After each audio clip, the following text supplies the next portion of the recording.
Hey, welcome back. Everyone have a good break? Hopefully. Yeah.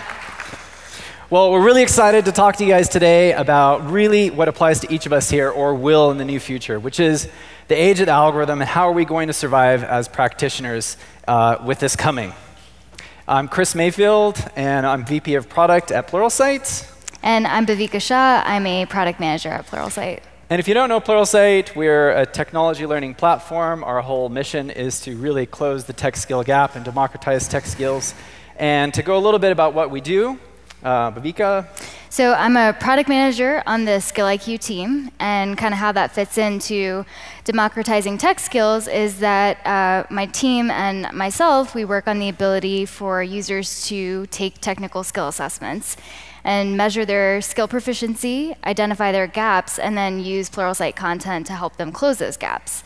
My personal background, I studied biomedical engineering, and then I went and sold power distribution products at GE. And then somehow, through the help of great leaders, I ended up in product at Pluralsight. So it's been kind of a weird journey, but here I am, and I love it. Very natural, your transition. Super very natural. So I lead the AI and machine learning efforts at Pluralsight, and my background is in user experience design. I did that for most of my career, and then I transferred into product management, and now really excited to work on with Bhavika and other teams in Boston and in Utah. So a little preview about the stuff that we're going to go over today. So why machine learning is so important, and why we feel that us as product practitioners should start caring if you don't already. A little bit about what it is, and then if you're not doing it already, how to start small, because it can be overwhelming. And the part I'm really excited to talk about is really all of our craft. How do we take this human-centered design and really add machine learning, and what changes and what stays the same? And then finally, we'll go over a couple of tips that we've learned on how to apply. So why is machine learning so important? We actually want to ask you guys some questions. So raise your hand if you've ever watched a show or a movie that was recommended to you on Netflix. That's a lot. Okay. How about requested an Uber or a Lyft? Yeah? OK. How about finding a new artist or a new song that you love on Spotify? What about how many of you received like a fraudulent email or a fraudulent notification on your phone? Man, a lot. Charge alert, yeah, that was Dang, a lot. I'm glad those happened. Yeah, I don't know. How about using Duolingo to learn a language? Yeah. Wow. Tried. And to get a little bit more serious, how many of you have had either yourself or a friend been diagnosed with breast cancer? So these are all use cases that utilize machine learning. We interact with it literally every single day in many different ways. And what companies and institutions are doing is using machine learning to save their users time, money, pain, sometimes all of the above. And that's kind of what we're doing at Pluralsight as well. So we wanted to give you an example of one of the humans that we're building for. So this is Kara. She's one of our learner personas, one of my favorite learner personas. And she's new to software development. She's a year into her career. And she wants to learn Angular to, one, keep up with her teammates, and two, apply her Angular skills to a new project that she's been working on. So every time she logs into Pluralsight, she's got a million different things on her mind. She's thinking about, what's my biggest gap when it comes to Angular? What's the best content to watch to close that gap?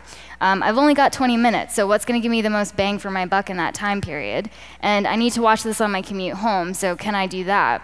And then, oh, by the way, what are my peers watching that I'm not watching that I should be watching? And that's just one person. So you can imagine every learner that comes to Pluralsight has a different need, a different reason to be there, a different learning style, a different learning environment, and they come in with a different amount of background and experience and previous knowledge. And for us to create an experience that helps them learn in the way that's most effective for them, we have to start leveraging machine learning technology. And that's what we wanted to talk to you guys about today. But before we go any further, we just wanted to kind of set some context, all get on the same page on really what we're talking about, which specific part. Because AI is a really huge, huge field. It really encompasses so many things. Machine learning is really a subfield inside of that field, and the reason it's so important to us and to a lot of companies now, I'm sure most of you, is it really is being used in all of the other subfields inside of AI. Now, to give you just a simple use case of what it seems like, how many of you have sat with a small child and looked at a picture book similar to this and pointed at things like, this is corn, or this is a papaya, this is a tomato? I mean, if you've done that, you just trained a machine learning model. So congratulations, you're a machine learning engineer. It's that easy. It's easy. Yeah. Not really, but it really isn't that complicated, which is kind of what we'll go through. Now, I'll never forget this one time I was working with with one of my first recommender systems problems, and I had a machine learning engineer come to me, and she was really excited about something and telling me all these words I'd never heard before. And I wish I would have known something like this, which is really a cheat sheet for figuring out if you have this much data, if this is the problem you're trying to solve, then here are a few different areas of this space of machine learning. So we'll provide these resources for you to use. So it's easy to get overwhelmed with the possibilities. Personalization's cool, but you don't want to be over-personalizing or over-optimizing experiences that don't necessarily need it, especially if you don't have all the right infrastructure in place. So my piece of advice, I guess, to you guys personally, is to start small and dumb and don't feel bad about it. And then I'm going to kind of walk you through a couple examples of how we've done that at Pluralsight. So when you first took an assessment at Pluralsight, we were giving you the skill IQ that was comprised of your score, your percentile, and your level. And we would say, OK, if you've taken this Microsoft Office assessment, here's the place in the path that you can best start learning based on your skill level. But then we layered additional algorithms on top of our assessments engine, and we were able to get more precise with the results that we were sort of calculating. So we would say, OK, specifically within this skill, here are your strengths and gaps, here are your content recommendations. So we had this pile of data that these algorithms were kind of outputting, and we hadn't put them into the product yet. And before we did, we wanted to test some of our assumptions. So one of our assumptions that we wanted to test was, does presenting a gap actually make someone more likely to engage with that piece of content? And the reason I was worried that maybe it wouldn't was because maybe the biggest gap you have in a skill is something that you don't ever use at all. And so when it comes to Microsoft Office, the entire suite of products, I don't actually spend that much time in PowerPoint because I use Keynote. So maybe that is something that comes up as my gap. And if you're giving me content recommendations about PowerPoint, then I'm going to be dissuaded to interact with it. So that was assumption number one. A second assumption was, did people want to see their strengths and gaps relative to one another? Or did they only want to know what their gaps were and focus on closing those? So what we did was actually a good old-fashioned email test. Email can be the bad word or whatever, but sometimes it's good to do something as simple as this. We took 1,200 users that had taken an assessment before, and we just divided them into two groups. One group got their content recommendations based on their results, no mention of their gap. And then the second group got their gap called out. So based on your assessment results, here's the biggest thing you need to focus on, and here's the content to help you learn that. And what we found was the people that got the gap were 57% more likely to click on the content. So great, we validated our assumption that actually people are more likely to engage with the content. And the reason I personally thought this was so cool is we were able to do all of this, from the idea of the experiment to testing it, in less than a month. And before we had invested time or energy or engineering resources into putting all these things into production level quality. So the final result, we do end up showing you your strengths and gaps in addition to your content recs. So we did kind of a number of different experiments that were kind of similar in this small way to test each different assumption and hypothesis that we had. And what we've found as the consistent theme as we continue to make these models time and time again is that these really quick and dirty, low-fidelity experiments are really, really helpful to both inform our model, to make sure we have the right data, and so on at a low cost. So another experiment that we're designing is basically to understand when a significant change in skill has happened. So this problem is ripe for a predictive model, right? We should be able to say, you've done X amount of learning, boom, it's time for you to remeasure. But we actually have to figure out two things. One, what are the things that input and predict learning or a lack of learning? And two, what amount of skill change is satisfactory to a user? So does a 10% change in skill IQ actually, is that meaningful to a user or not? And so part one, you can kind of find out through data. And part two, you actually still need to be doing your qualitative research to understand. And in this case, 100,000 users will remeasure their skill, and we'll look at which activities correlated to either skill improvement or skill decay. And then we'll also understand from those users from a qualitative perspective how many of them are satisfied with their skill change, and does the level of satisfaction increase at a certain point. And then from that, we're basically starting the process of building our predictive model from a much more informed place. And again, timeliness is everything. This whole thing can be done in less than 2 months.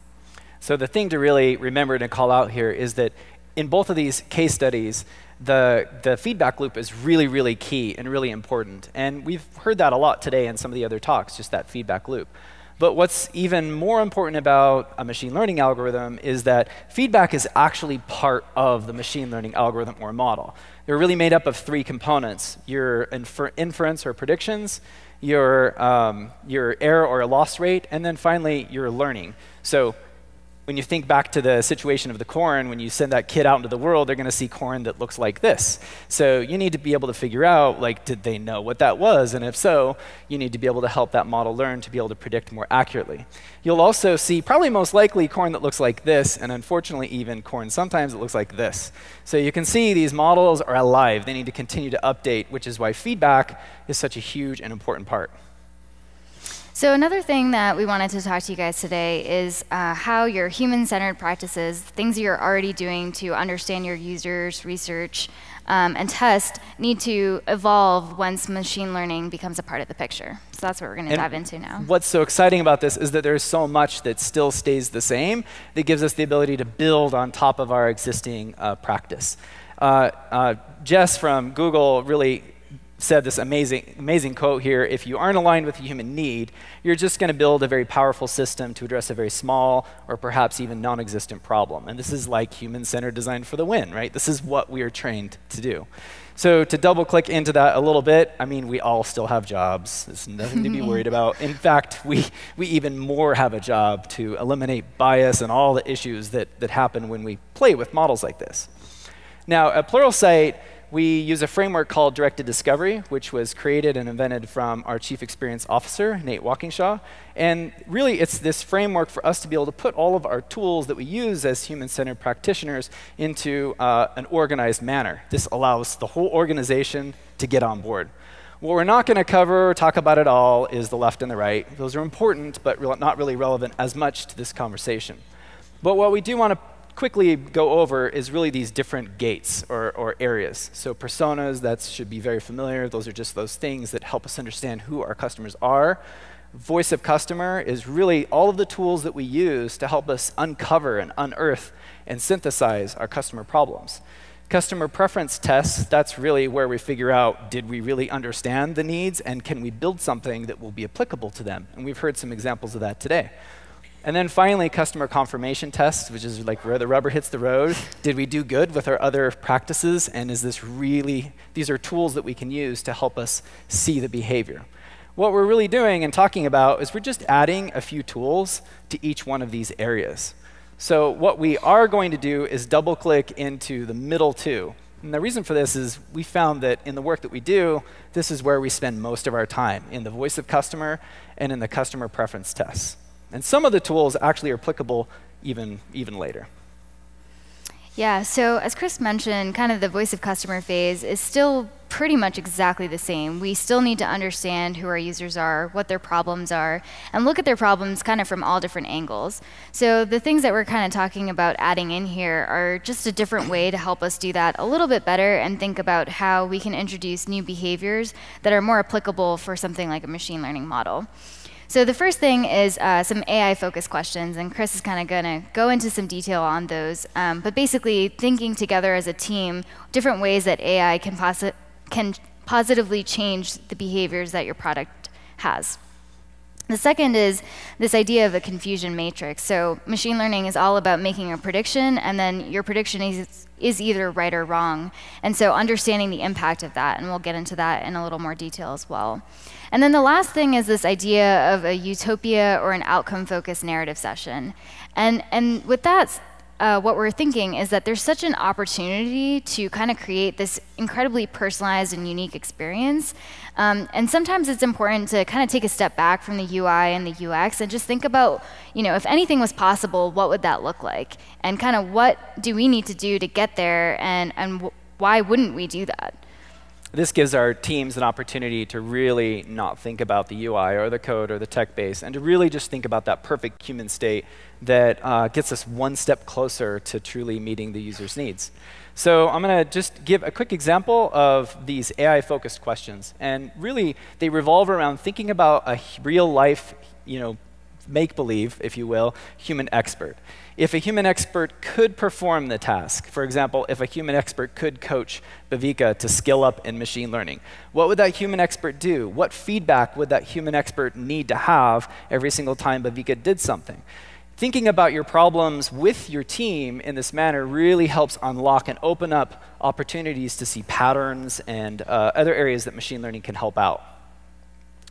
So the second one, just the name kills me, confusion matrix. I know this is common in statistics, but it's new to me. I'm not a statistician. So really, it's pretty simple. It's just on the top, what are the things we're predicting or inferring? And then on the right would be, what is our reference point? Or what are our users saying is true?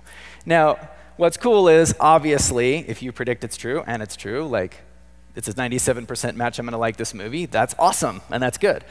What's a little counterintuitive is if it's negative and it's also negative to the user, this is also awesome. We want that. But the consequences and the thing for us to think through with our teams is really what happens when we say something isn't true, but the user thinks the opposite. An example of this would be the use case of predicting whether you do or don't have breast cancer. So this would be terrible in this situation. We'd let one go by. Now, the opposite is true for something like this, like we think that it's true, but the user doesn't.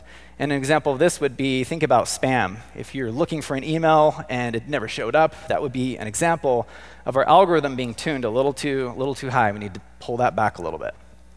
And this is something that in the voice of customer phase, that you want to start quantifying and understanding from a qualitative standpoint what the impact is going to be on the user. With those two examples, the consequences are very different, and what the impact is going to be on the human at the end of the line, and also that human's perception of your product, and also kind of both of those things and how they're going to affect your business. Those are things that you kind of need to understand kind of throughout the process of building a data product. And when I think about the product, the way I used to design without algorithms in the story, you'd get to a point where you have your narrative sessions and you're figuring out the story. When you introduce this confusion matrix, it's almost like you're starting again when you identify some of these hotspots or problem areas. And the kind of scary and exciting thing is that machines are only going to know what we tell them, and so they're only as smart as we are, which is a great opportunity for us to make sure that we're influencing them in the right way, and being careful that we're not introducing biases in, that we're thinking through all the possibilities and the outcomes, and then making sure that we correct for them when we need to, and don't correct for them if we don't need to. So we could probably spend an entire day talking about that, but we won't. Yeah, a bias came up this morning already. So let's talk about customer preference testing, or can we create something that is going to meet the needs of our users? And there's 3 new tools here that are really great to add or to try out. Wizard of Oz prototypes, manual experiments, which we kind of shared a little bit of an example of, and then data science prototypes. To talk a little bit about the first one, that's one we're starting to introduce into our products, which is, think about Wizard of Oz, there's a man behind the curtain. If Bhavika and I were working together, I could create a prototype that Bhavika, without the user seeing, is actually the AI. And the user experiences something that feels very human. So this is a great way for us to not have to build all of the complicated data structures and really then find out it wasn't a great way to solve a problem. So we're going to dive into the other 2. So testing the UI and the UX is probably a concept that's not that new to anyone here. I'm sure many of us are doing this pretty much all the time. But testing the output of these algorithms is something that is kind of new. And it needs to be done, in my opinion, in two ways, both quantitative and qualitative. To do it quantitatively, ideally, you would have like 3 algorithms running concurrently, and you would let the data show which algorithm is actually performing the best. However, that requires that, 1, you have 3 production level ready algorithms. 2, you get enough traffic to collect all that data. And 3, that you're able to kind of have that kind of multivariate testing capabilities. So there's a pretty high cost to doing that. But what if your models and your algorithms are still in their infancy? How do you test the output at that stage? So this is something a data scientist and I had worked on. No designers were involved, I promise. You can't we blame killed a few. can't blame anyone for that. This was our little rogue project. And what we were doing is we were trying to evaluate 3 different tag types for our content and try to understand which tag type actually resulted in the best content matches for somebody based on their interests. So if you come to Pluralsight and you say that you're interested in beginner programming and JavaScript, tag type A may give you this list of courses, tag type B gives you a different list. And kind of going back to the confusion matrix, what we were doing in this situation is understanding, 1, what's the quality of the output? So are these matches on point? Where do we need to tweak or tune the algorithm? 2, what's the impact going to be on the user if we give them a bad recommendation? So if someone selects that they're interested in ASP.NET and they keep getting SharePoint recommendations, this happened. It was awkward because they were not happy about it. And they were like, I don't understand why you keep telling me to watch SharePoint courses. I've never used SharePoint. So understanding what the impact is going to be in the stage where you're still building the algorithm so that you can tweak it. Another thing that's really unearthed for Bhavika and her team is really the state in the data that we were pulling. And it wasn't pretty at this point. So that's really a good way to unearth that. So we're going to spend a little bit of time talking about how to apply and the things that have really helped us as we've been going on this journey. And for this, really, it's hard to not mention how we've had to evolve the product experience team. And at Pluralsight, we really believe in this autonomous, co-located, cross-functional team. So that's always consisted of the user experience designer, the product manager, and the engineers. So now how we're sort of pushing that or involving other roles is bringing that data scientist and that machine learning engineer into the room. And some of you may be thinking, well, OK, that's weird. Why? Like, what's the difference? And so now we have 3 engineers in there, and they actually do different things. That data scientist is thinking of training that model and really using offline data in most cases. That machine learning engineer is actually taking everything that data scientist did and putting it and productizing it. So it creates these different challenges for the team. And one other thing, it's great to have this evolution of the team, but it also does add complexity to our jobs because there are more people that need to be bought into the vision of what we're building and why we're building it and what the user's needs are and why those needs are important to consider. And so there's more people to be communicating with kind of all the time about those important things. So as a product manager, specifically, there are some things to evolve within your skill set. And so first is kind of technical feasibility. I'm sure many of you have had conversations with your engineer where you're planning something and trying to understand one architectural approach versus another, and trying to figure out what's the best for everyone. There's a new level of that when it comes to building data products, and that's understanding the data challenges. And I'm going to dive into the whole list of them in a minute. The second thing is scope and experimental design. So I've kind of shown you some experiments that we've done. And using experiments is a quick way to validate or invalidate hypotheses that you have so that you're not waiting 6 months before something is in production to learn and figuring out how to scope things.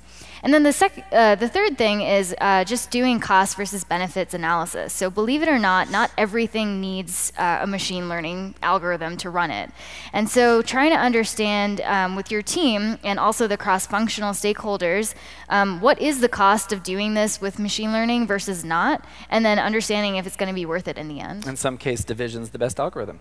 So for user experience designer, there are a couple of different things for you as well. And really, it comes down to the middle one, the feedback loop we've already mentioned, and just how important that is.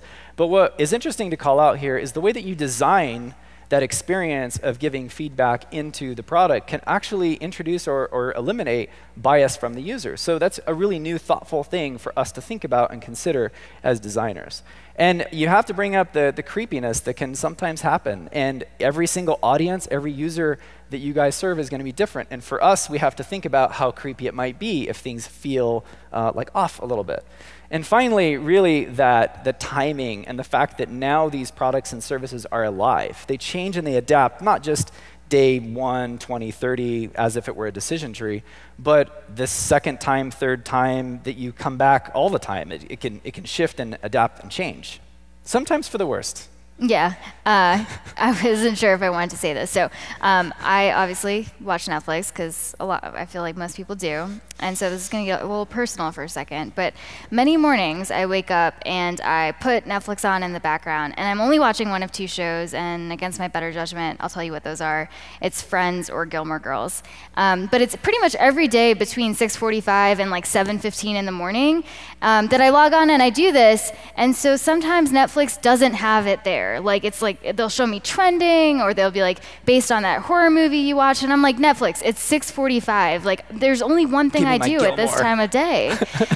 So that's an example of how fluidity can poorly affect a user experience. Yeah, what are they trying to do? I don't know. Yeah, I don't know. It's not good. Listen.